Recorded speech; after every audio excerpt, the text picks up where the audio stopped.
करीबी कोई व्यक्ति थे।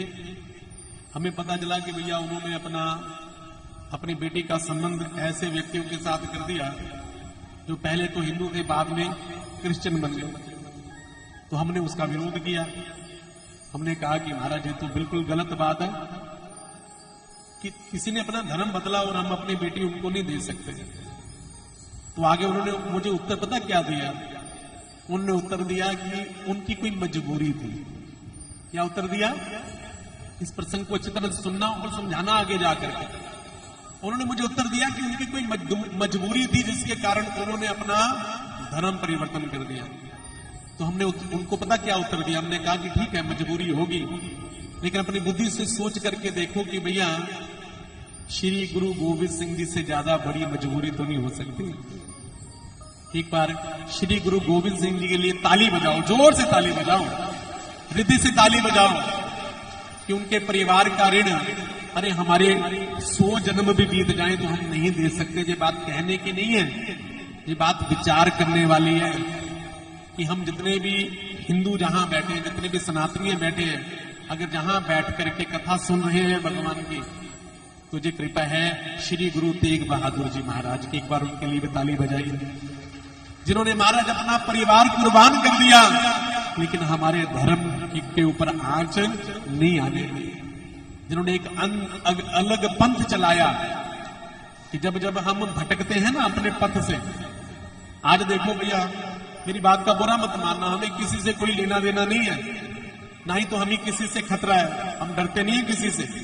मैंने कल भी आपको बताया कि हमारे भगवान के पास फूल भी है, हमारे भगवान के पास शंख भी है, हमारे प्रभु के पास गदा भी है, और हमारे कन्हैया के पास दर्शन चक्र भी है। अरे हम तो उसी के सहारे चलने वाले, हमें किसी से डर नहीं है, किसी दूसरों से डर नहीं है। लेकिन महाराज आज अगर हमें खतरा है तो अपनों से खतरा है। आज हमारे अपने ही जब हमारा विरोध करते हैं ना, तो फिर सबसे बड़ी गलानी होती है, बहुत ज्यादा कष्ट होता है, दुख होता है। इसलिए संगठित होकर के रहिए।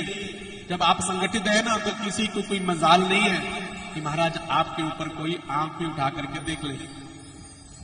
जब श्री तेग बहादुर जी महाराज दिल्ली में गए ना, तो उस औरंगजेब से जाकर के उन्होंने कहा था कि ये तू कार्य जो कर रहा है ना, ब्राह्मणों के जनेऊ काट रहा है, ब्राह्मणों की शिखा काट रहा है, जबरदस्ती उनको मुसलमान बना रहा है, ये हरकत तुम्हारी ठीक नहीं है, इसमें सुधार लेकर के आओ। अगर नहीं लेकर के आए, उन्होंने भी मानवता का पाठ पढ़ाया, नहीं तो आने वाला हमारा एक ऐसा रास्ता हम अपनाएंगे कि उनका सामना तुम नहीं कर पाओगे। तो गुरुजी तो धर्म की रक्षा के लिए शहीद हो गए। 9 वर्ष के गोविंद सिंह जी महाराज, जिन्होंने उस समय धर्म की कमान अपने हाथ में संभाली और आगे चल करके महाराज सिख पंथ की स्थापना की। अपने पिता के उन वचनों को सिद्ध करने के लिए, अपने वचनों, पिता के वचनों को पुष्ट करने के लिए महाराज सिख पंथ की स्थापना की कि आज्ञा भई, अरे बोलो ना, आज्ञा भई अकाल की, तभी चलायो पंथ, सब सिखन को हुक्म है, गुरु मानियो ग्रंथ। और आज भी ये ग्रंथ हमें कभी गुमराह नहीं करते। कारण पता क्या है? हम गुमराह कब हो जाते हैं? जब हम ग्रंथ को खुद तो पढ़ते नहीं है, दूसरों से सुनते। अब आपने मुझे व्यासपीठ पर बिठाया, मैं आपको जितना मर्जी गुमराह करके चला जाऊं, जितना मर्जी कहूं कि महाराज वहां पर हम ये करते हैं, वहां पर हम वो करते हैं, हमारे लिए आप ये कर दो, हमारे लिए वो कर दो। आपको कि बड़ी अच्छी कथा गाते हैं, भजन भी बढ़िया गाते हैं, क्यों ना इन्हीं को गुरु बना लो। लेकिन उनको पता था कि कलयुग आने वाला ना बड़ा खतरनाक युग होगा, इसलिए जो जो जिसके ऊपर थोड़ी सी कृपा हो जाएगी ना भगवान की, वो अपने आप को भगवान ही समझना शुरू कर देगा।